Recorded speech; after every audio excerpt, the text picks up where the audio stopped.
Grabatzen ari garen unean goizeko ordu batetatik minutu bat igaro den honetan, Dariok eta Erostarbek, Eiguren eta Bikuñaren aurka, Azpeitiako Izarraiz pilotalekuan jokatu duten, Binakako B-serie txapelketako Ligaiskako 10. jardunaldiko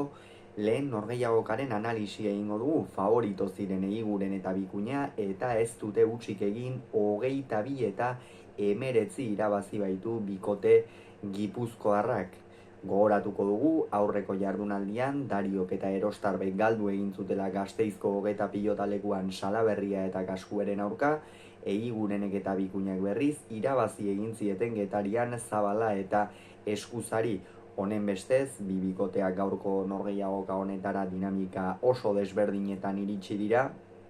baina egia da Dario eta Erostarberi batez ere partida hasierak konfidantza emango ziela, ez? Lehengo astean oso trakets hasi ziren, Dario aurrean oso prezipitatuta jokatzen ikusi genuen, askotan beharret zuenean ere aire sartzen eta abar, eta Xabi Erostar bere atzean galtzaile eta ezinean, ezin bizkarra erakutsi. Gaurkoan baina bersioa oso bestelakoa izan da, atzeko kuadro horietan Xabi Erostarbe ematen ikusi dugu, askotan gainera Inigo Bikuñari bizkarra erakutsiz eta aurrean Dario jokatzeko zegoela erakutsi du, ez? Bizi, sakeak ere bizi egiten zituen, eta partida hasiera oso berdindua izan bada ere, ikusten zen gorriek tendentzia hobea zeramatela edo.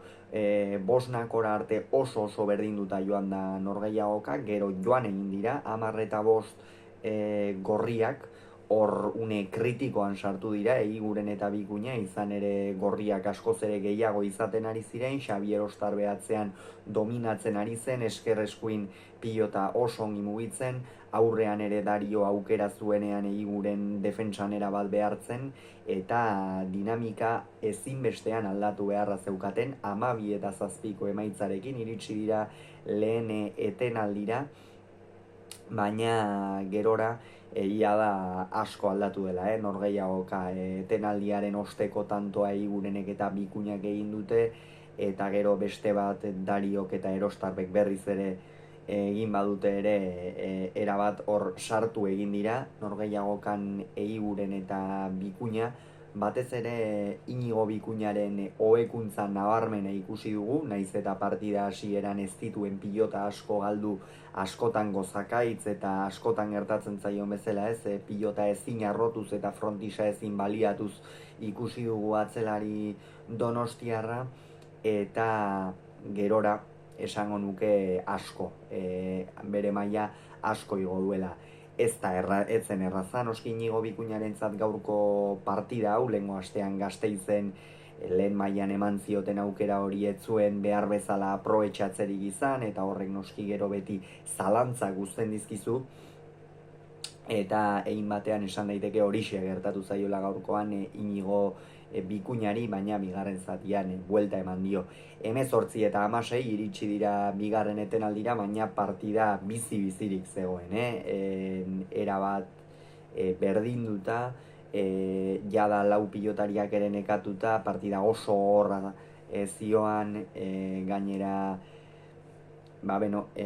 fisikoak ere halako partidetan asko jokatzen du, eta fisikoki amaierara hobeto iritsi dira Eiguren eta Bikuña, askoz ere egokiago eutsi diete azken tantoei. Xabi Erostarbe pixka bat akituta geratu dela ere ikusi dugu, azkenerako 20 eta 18 aurreratu dira, Eiguren eta Bikuña gero 4 tanto segidan egin baitituzte, hori oso garrantzitsua izan da, azken zati horretan Inigo Bikuña nabarmen nagusitu zaio Erostarberi, oso bizi mugitu du pilota, eta Xabi Erostarbek nekearekin eta barratzetik ezin izan ditu asko eraman, eta azkenerako 22 eta 19 egia esan buelta handia izan da gaurkoa, Eigurenek eta Bikuñak eman behar izan diotena partidari, oso landua, eta funtsezko puntua eskuratu dute, izan ere une honetan bigarren postutik puntu bakar batera dira Eiguren eta Bikuña, 6 punturekin, Dario Gabirondo bikote titularra, gogoratuko gaitu Erostarbek Gabirondoren lekuan jokatu duela, 5 punturekin geratu da laugarren postuan. Hauxe beraz esan beharrekoa, hurrengoan gehiago izango duzue, bitartean ongi izan, agur.